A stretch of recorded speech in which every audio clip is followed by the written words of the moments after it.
So who's right? Either the Bible is true or it isn't. If it is, then we're obligated to learn from it, make our choices accordingly. If it isn't, it should be painfully easy to discredit it.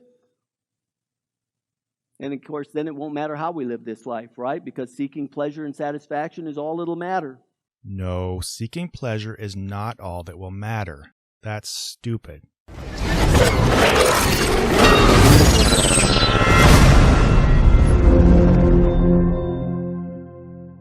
What's up, heathens?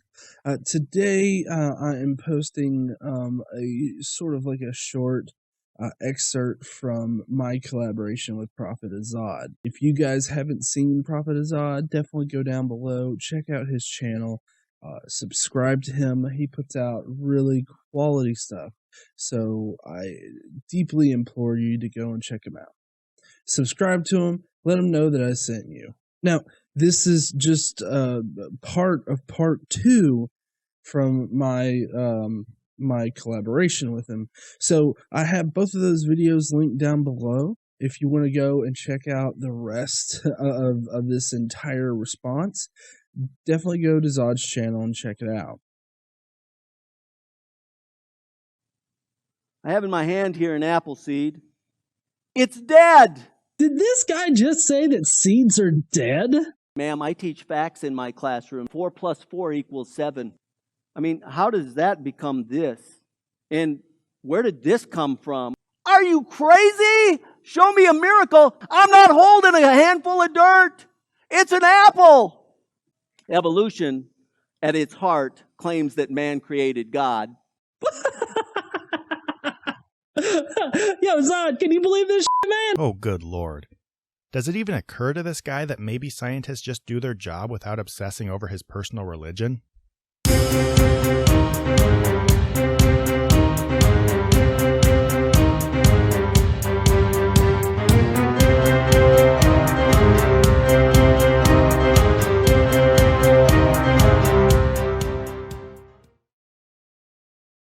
No, evolution doesn't say that man created God.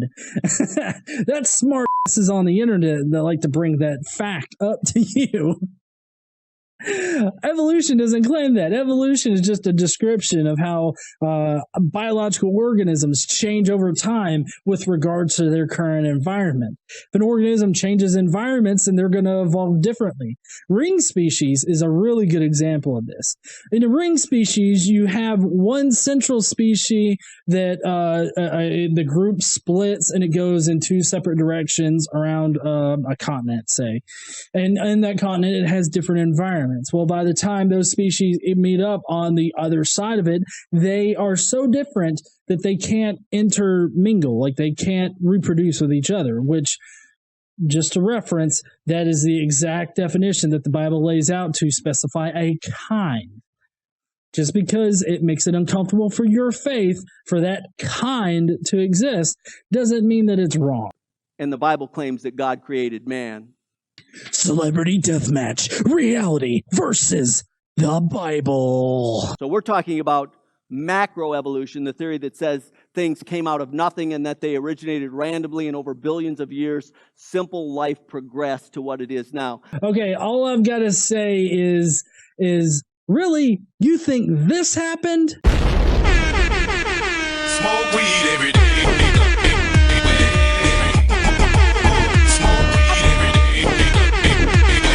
That was actually a little thing that I did up for a Vigilant Christian Mario thing, because it's a common Christian argument to lump a whole bunch of scientific theories up into one really horribly voiced idea of what science says.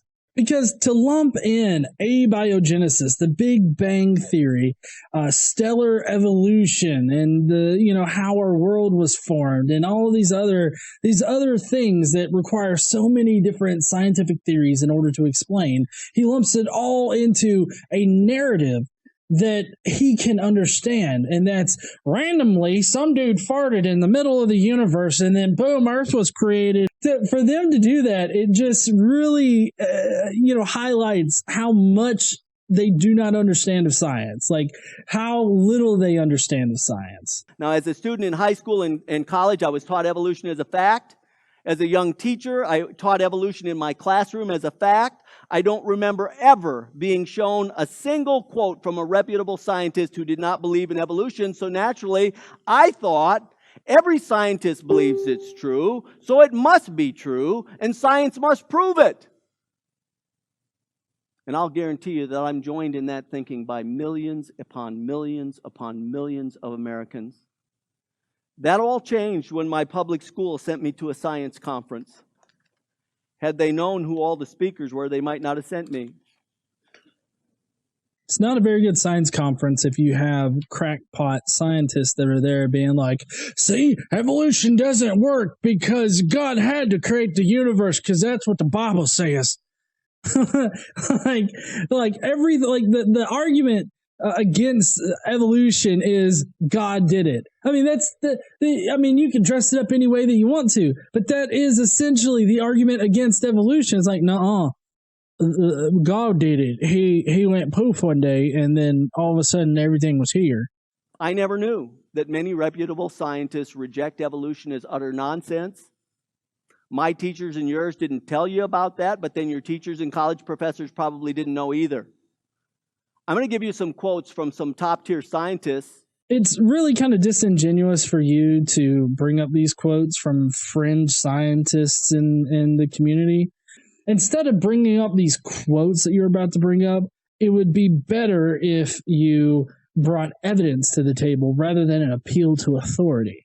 Because most scientists accept evolution as a fact because it is stood up to the rigorous testing of science. So you're going to need a lot of evidence to disprove it, and all you have are quotes from people that don't think that evolution's real. And I want you to note that only one of these believes the Bible's account of creation. There's only one Christian in the group, only one. Bullshit! Bullshit!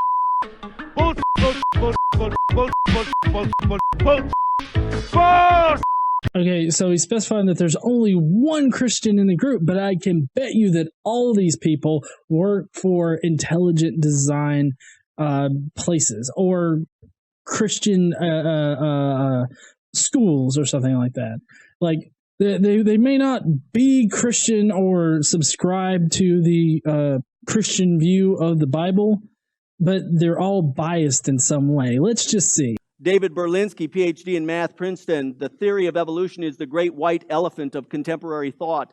David Berlinski is a senior fellow at the Discovery Institute, a creationist institute. He is also not an evolutionary biology kind of person. He's got a PhD in mathematics.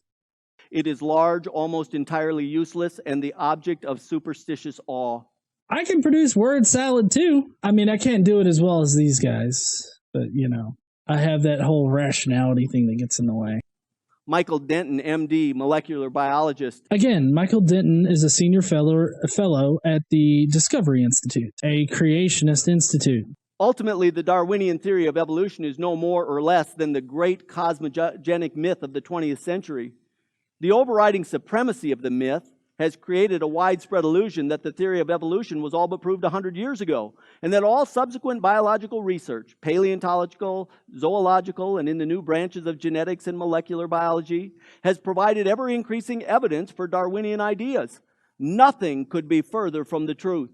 With the exception of all of the evidence that piles up to suggest all of those things have advanced and given even more evidence for evolution.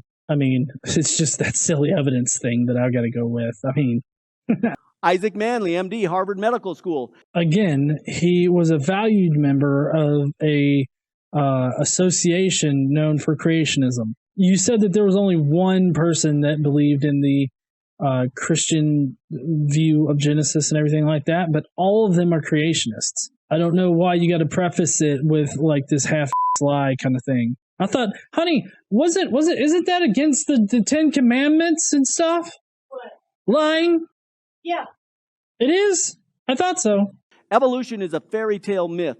Society has suffered as a result of this adult fantasy, Evolutionists claim their theory is scientific. Where is the science? I can assure the reader, the American Kennel Club would not certify an ancestor of your dog based on the evidence such as paleontologists present. You know, you're not going to go to a paleontologist and to do the ancestry of your dog. The ancestry of your dog or whatnot is a totally different field of science than paleontologists. Saltationist Loftrop, professor of embryology, University of Umeå in Sweden. I believe that one day the Darwinian gradualist myth will be ranked the greatest deceit in the history of science. When this happens, many people will pose the question, how did this ever happen? Actually, this guy was refuting the whole idea that Darwin is the, central figure of evolution, and that other people before that, coined evolution or whatnot. And that is the myth that he talks about there. He actually did believe in the fact of evolution. So I don't see how this applies. This one right here seems to just be very weird. You're throwing in this guy because it's a. I know creationists like to throw out of context out there a lot, but this is truly an out of context quote because it's kind of implied that the myth is evolution in general instead of these other nuanced things. H.S. Lipton, University of Manchester, Institute of Science and Technology. H.S. Lipton is a physicist. To my mind, the theory does not stand up at all. I think, however, that we must go further than this and admit that the only acceptable explanation is creation. I know that this is anathema to physicists, as indeed it is to me, but we must not reject a theory that we do not like if the experimental evidence supports it. That more applies to your situation than it does to ours. Paul Limon, former president of the Geological Society of France, former director of the Natural History Museum in Paris, former editor of Encyclopédia Française, the theory of evolution is impossible. And just because one scientist doesn't understand it doesn't mean that it's false, especially one that died in 1940. We have advanced science a whole lot more, and we know a lot more about our geological past than he would have been privy to. Arno Penzias, Nobel Prize for Physics. Creation is supported by all the data so far. Arno Penzias, if that name doesn't ring a bell, he was one of the people that helped build up the Big Bang Theory. He came up with that theory. I mean, at that point, science doesn't say that God didn't create the universe. Science says that we have explanations for how the universe came into being without there needing to be a creator. Doesn't mean that a creator didn't exist. I mean, scientists can have personal views on the data, but I can guarantee you that in a scientific paper, he wouldn't have written, "This proves God created the universe." Also, it doesn't support your whole creationist view either, because he's very much a Big Bang proponent. He knows how long the universe has been around. So I don't know why you're bringing up this in here, because, while he does think that a creator still exists, albeit using the God of the Gaps argument, he totally doesn't flow in line with your own ideology.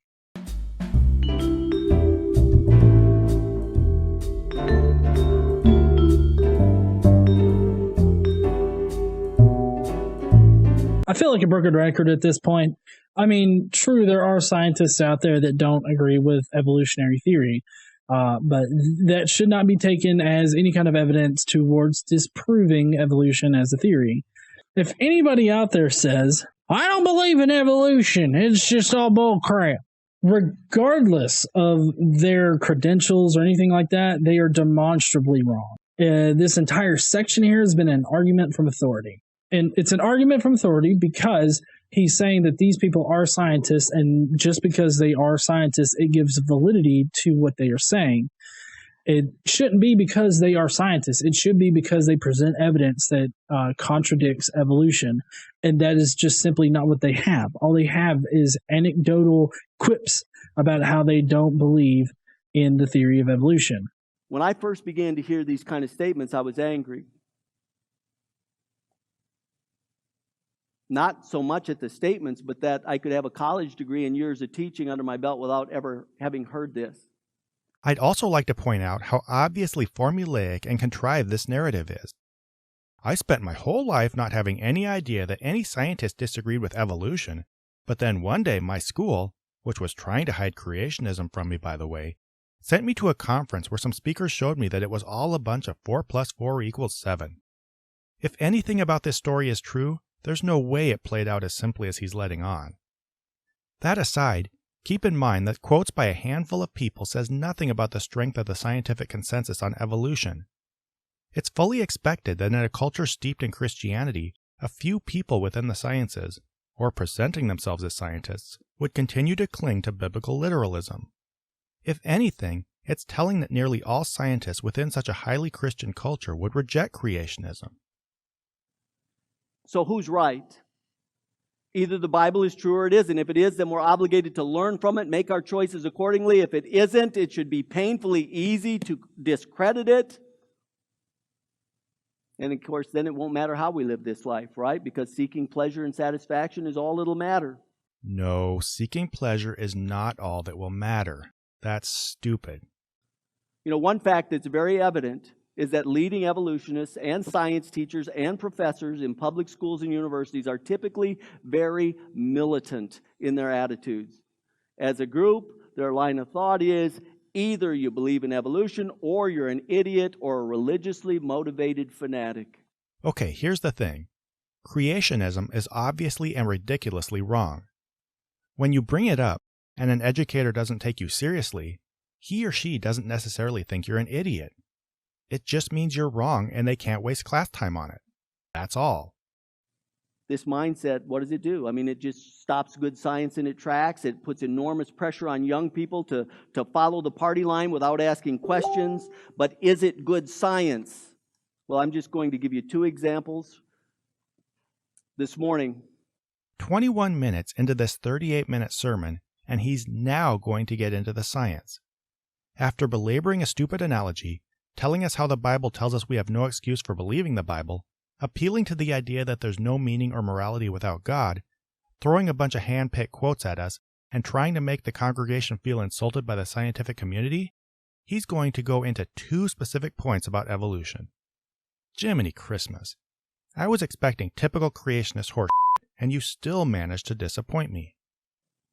the first statistical. Ooh, tornado through a junkyard, monkeys at a keyboard, picking a random coin off the ground. And the second, genetic. Hemoglobin is the most vital protein in the human body. Without it, our oxygen transfer chemistry system couldn't function. In other words, you couldn't breathe. Hemoglobin, it consists of 539 amino acids of 20 different types, and they have to be laid out in exactly the right order. So what would be the statistical probability that just a hemoglobin protein could come together by chance? Well, to find that, you take the number 20, there's 20 different kinds, and you multiply it by itself 539 times. That's how many there are. And you come out with a number that is 1.8 times 10 to the 701st power. How big a number is this? Well, you'd have to cover the whole United States to a depth of 6 feet with quarters. All of the U.S. And then you put a blindfold on a guy and you start flying in a parachute and you start flying him around the country. And some point over the next 3 days, he decides to jump out of the airplane and he plunges his hand in the quarters. On his first try, he pulls out the only one marked red in the entire United States. Okay. Well, I really don't know about the validity of his whole comparison here.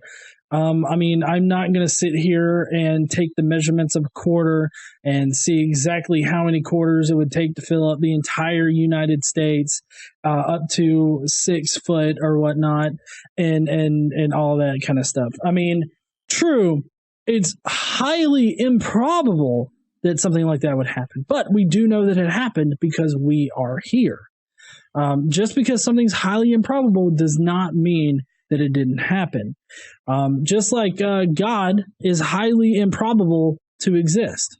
That doesn't mean that God definitely doesn't exist. It just means it's highly improbable. That's why, in my opinion, agnostic atheist is really the most valid position you can take. Being a Gnostic atheist means that you have evidence that shows that God cannot exist, and you would have to show that. A lot of people don't understand that particular concept, but we'll save that for a different video.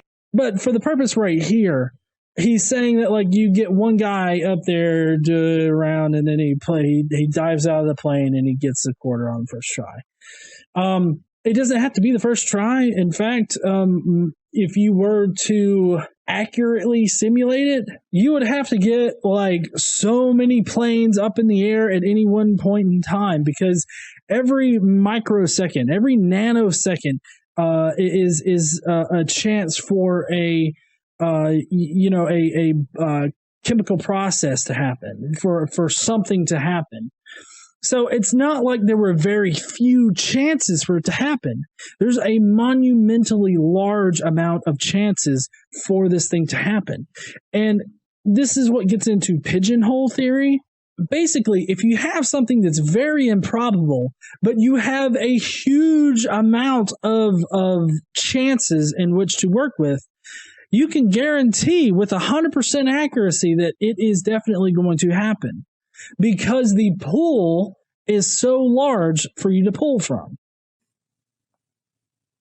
100 times in a row. 100 days in a row.